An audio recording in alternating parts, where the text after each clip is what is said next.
শীতের দিনে এই সুন্দর রেসিপিটা না খেলে হয়? তো আজকে আমি তৈরি করছি শুঁটকি মাছ দিয়ে আলু এবং লাউয়ের ডগার একটা সুন্দর সবজি।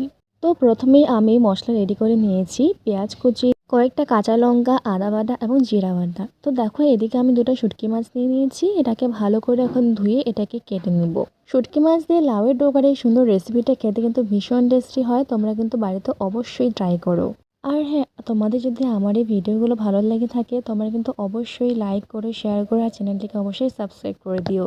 তো যাই হোক, আমার শুটকি মাছ কাটা হয়ে গেছে এবং আমি এখানে আলু আর লাউয়ের ডগা সবজিটাও কেটে নিয়েছি।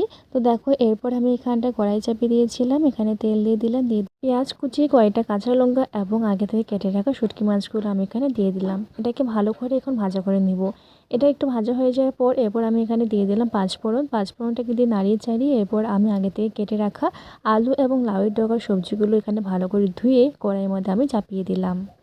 এটাকে একটু নাড়িয়ে চাড়িয়ে এরপর আমি এখানটা পরিমাণ মতো আমি এখানটা হলুদ গুঁড়ো অ্যাড করে দিলাম এবং এখানে স্বাদ মতো আমি একটু লবণও দিয়ে দিলাম।